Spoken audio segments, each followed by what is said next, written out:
시청자 여러분 안녕하십니까? BOA 모닝뉴스 시작합니다.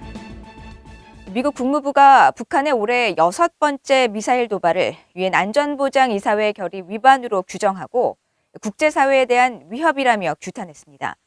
북한에 대한 외교적 접근 원칙과 동맹 방어 의지를 재확인했습니다. 첫 소식 박형주 기자가 보도합니다. 미국 국무부는 26일 새해 들어 6번째 진행된 북한의 미사일 발사에 대한 BOA의 논평 요청에 미국은 북한의 탄도미사일 발사를 규탄한다며 단호한 입장을 거듭 확인했습니다. 특히 시험 발사는 이번 달 6차례의 다른 탄도미사일 발사와 함께 유엔 안보리 결의에 위배되는 것이며 북한의 주변국과 국제사회에 위협을 가한다고 비판했습니다. 그러면서 미국은 북한의 외교적 접근을 하는데 전념하고 있으며 북한이 대화에 관여하기를 촉구한다는 원칙도 거듭 확인하고 한국과 일본에 대한 우리의 방어 의지는 여전히 철통 같다는 점도 강조했습니다. 이틀 전 북한의 순항미사일 발사와 관련해선 평가 중이라며 논평 수위를 조절했던 국무부가 유엔 안보리 결의 위반 사항인 탄도미사일 시험 발사에 대해서는 즉각 규탄 메시지를 내놓은 것입니다. 국무부가 북한의 미사일 시험 발사에 대해 규탄 논평을 계속내는 것은 탄도미사일이라도 단거리일 경우 큰 문제로 삼지 않았던 전임 트럼프 행정부와는 차이가 있습니다. 북한이 바이든 행정부 출범 이후 처음으로 탄도미사일을 발사한 지난해 3월 이후 국무부는 탄도미사일 발사에 대해 사거리와 관계없이 규탄이라는 표현을 쓰면서 안보리 결의 위반 사실을 거듭 상기시켰으며 최근 연이은 발사에 대해서는 무기고에 많은 도구가 있다는 경고를 내놓기도 했습니다. We have a number of tools in our arsenal. We will continue to call on those tools to hold to account the DPRK for its violations, for example, of UN Security Council resolutions, the threat it poses to international peace and security, and the broader set of challenges that we face from the DPRK. But of course, I wouldn't want to preview anything at this stage. 한반도와 주한, 주일미군을 관할하는 인도태평양 사령부도 북한의 이번 발사 직후 성명을 내고 한국과 일본에 대한 미국의 방어 공약은 여전히 철통 같다고 재확인했습니다. 또 이번 발사는 미국 측 인력이나 영토, 동맹에 직접적인 위협을 가하지는 않는다고 판단하지만 최근 연속적인 북한의 탄도미사일 발사는 북한의 불법무기 프로그램이 일으키는 불안정성을 잘 보여준다고 지적했습니다. 한국 군 당국에 따르면 북한은 현지 시간으로 27일 오전 함경남도 함흥 일대에서 북동쪽 동해상으로 탄도미사일로 추정되는 2발의 발사체를 발사했습니다. 비행거리는 약 190km, 정점 고도는 20km 정도로 탐지됐고 비행 속도는 일반적인 탄도미사일과 비슷한 수준이었던 것으로 전해졌습니다. BOA 뉴스 박형주입니다. 미국과 한국의 북핵 수석 대표가 27일 북한이 올해 들어 6번째 미사일 발사에 나서자 전화 협의를 하고 북한의 거듭된 미사일 발사에 대해 깊은 우려를 공유한 것으로 전해졌습니다.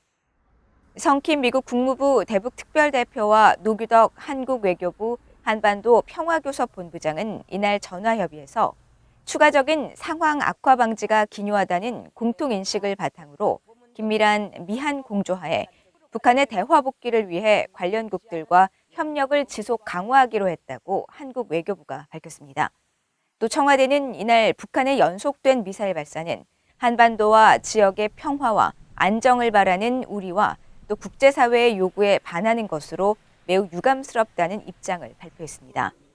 기시다 후미오 일본 총리도 이날 기자들에게 북한이 올 들어 6번째 발사에 나섰다고 지적하고 여기에는 탄도미사일 발사도 포함돼 있어 유엔 안보리 결의 위반이라며 매우 유감이라고 밝혔습니다. 국제사회 대북제재 이행 문제를 다루는 유엔 안보리 대북제재위원회의 활동이 최근 위축되는 모습을 보이고 있습니다. 각국과의 교신 횟수가 급감한 것은 물론 유엔 전문가 패널의 제재 권고마저 3년 넘게 이행되지 않고 있는데 중국과 러시아의 비협조적인 태도가 주 요인으로 꼽히고 있습니다. 함재하 기자의 보도입니다. 유엔 안전보장이사회사나 대북제재위원회가 2021년 활동 사항을 종합해 최근 공개한 연례 보고서에 따르면 제재위는 지난 한 해 동안 단 3차례의 비공식 협의를 진행했습니다. 2020년 한 차례보다는 많지만 2019년에 6차례, 2018년의 7차례에 비해 절반에 불과합니다. 또 지난해 대북 제재 조치 이행과 관련해 39개국 정부와 131회의 교신을 했다고 밝혔는데 이 역시도 전년도인 2020년 72개국과의 251회, 2019년 90개국과 303차례의 교신과 비교할 때 크게 떨어진 수치입니다. 비공식 협의와 다른 나라와의 교신이 줄어든 상황에서 최근 대북제재위원회가 제 역할을 하지 않는다는 비판이 공개적으로 제기되기도 했습니다. 린다 토마스 그린필드 유엔 주재 미국 대사는 지난해 10월 북한의 잠수함 발사 탄도미사일 SLBM 발사에 대응해 열린 유엔 안보리 비공개 회의에 앞서 제재 이행에 좀 더 진지할 필요가 있다면서 대북제재위원회를 정면으로 비판했습니다. Look, we already have a sanctions regime in place. We just need to be more serious about the implementation of that regime.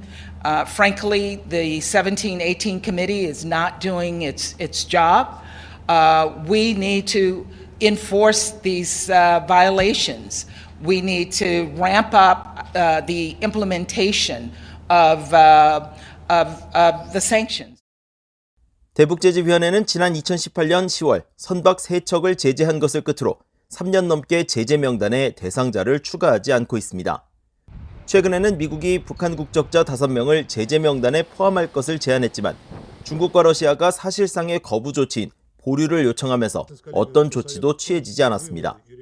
대북제재위원회는 15개 이사국의 만장일치 동의 여부에 따라 주요 사안들을 결정하는데 중국과 러시아가 제동을 걸면 제대로 작동하기 어렵습니다.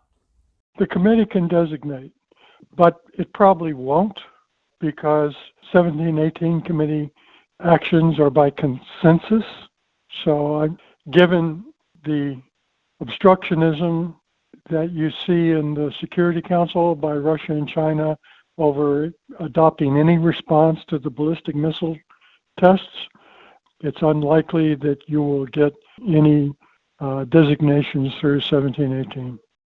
북한의 핵과 미사일 실험에 따라 2017년 안보리 대북제재 결의 채택 당시 만장일치로 찬성했던 중국과 러시아는 이후 제재는 한반도 문제 해결에 도움이 되지 않는다며 북한의 제재 완화 요구에 대해 지속적으로 지지 입장을 취하고 있습니다. VOA 뉴스 함자입니다. 미국 공화당의 중진 의원이 북한의 최근 잇단 미사일 시험에 대해 영내 미군과 미국 본토에 대한 위협이 커지고 있다고 규정하고 미국의 본토 미사일 방어망과 영내 미사일 방어 체계 구축을 가속화할 것을 촉구했습니다. 이조은 기자가 보도합니다.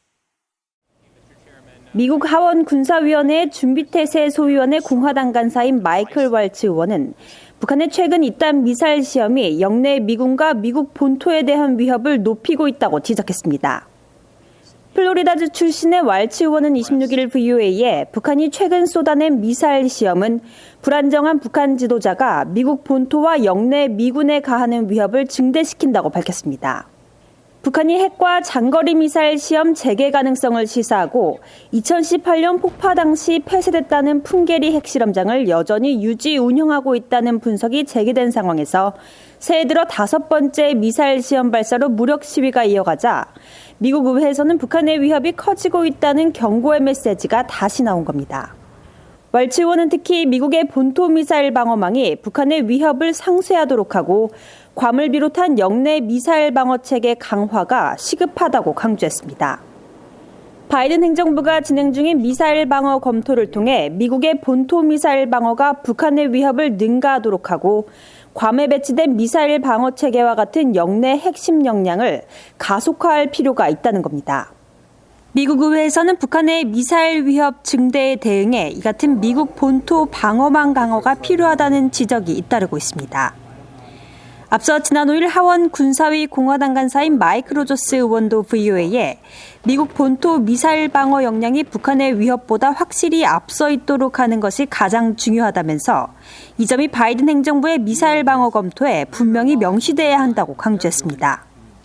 또 북한 등 적국의 미래 위협을 앞지르기 위해 고안된 차세대 요격기 프로그램에 충분한 예산을 지원할 것을 바이든 행정부에 촉구했습니다. 북한이 핵과 대륙간 탄도미사일 ICBM 시험 재개 가능성을 시사하자 공화당 일각에선 미국이 핵 공격에 대한 억지나 반격을 위해서만 핵무기를 사용하는 새로운 핵 정책을 채택해선 안 된다는 목소리도 이어지고 있습니다. 상원 외교위 공화당 간사인 제임스 리시 의원은 지난 19일 북한이 이제는 핵을 이용해 싸우고 전쟁에서 이기기 위한 전술적 역량을 가다듬고 있다면서 미국 본토 미사일 방어 역량과 강력한 핵 억지력을 유지할 것을 촉구했습니다.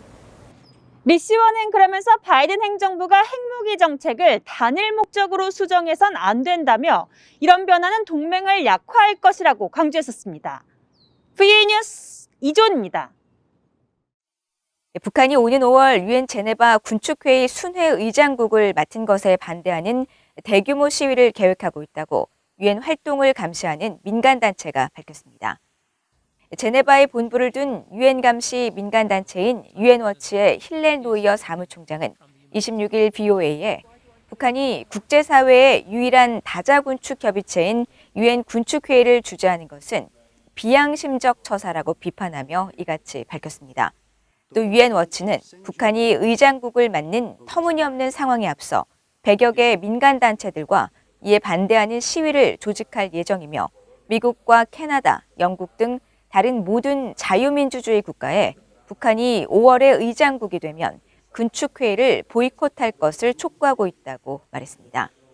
앞서 제네바 소재 유엔 유럽본부는 지난 18일 발표한 성명에서 65개 회원국이 국가명 알파벳 순서로 순회 의장을 맡는 관리에 따라 북한이 5월 30일부터 6월 24일까지 의장국을 맡는다고 밝혔습니다. 한국헌법재판소는 2016년 박근혜 정부의 개성공단 폐쇄 조치가 적법 절차 위반과 재산권 침해에 해당하지 않는다고 판단했습니다. 한국헌법재판소는 27일 개성공단 전면 중단 조치에 대한 위헌 확인 심판 청구 소송에서 개성공단은 대표적인 남북 경제협력 사업직으로 운영 중단이 북한에 대한 경제 제재 조치가 될 수 있음은 분명하다며 북한을 경제적으로 고립시켜 핵 개발을 무력화한다는 국제사회의 제재 방식에 부합하므로 중단 조치는 적합한 수단으로 판단된다고 밝히고 심판 청구 소송을 기각했습니다. 박근혜 정부는 당시 북한의 4차 핵실험과 장거리 미사일 발사 등 도발에 대응해 2016년 2월 10일 대북 제재 차원에서 개성공단 가동 전면 중단을 발표했고 개성공단 기업 비상대책위원회는 이 조치가 위헌이라며 헌법 소원을 냈습니다.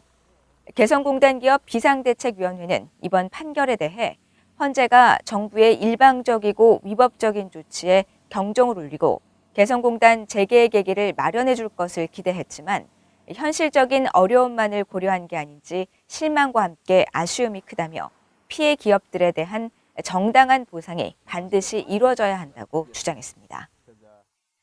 이상으로 BOA 모닝 뉴스를 모두 마칩니다. 시청해주신 여러분 고맙습니다.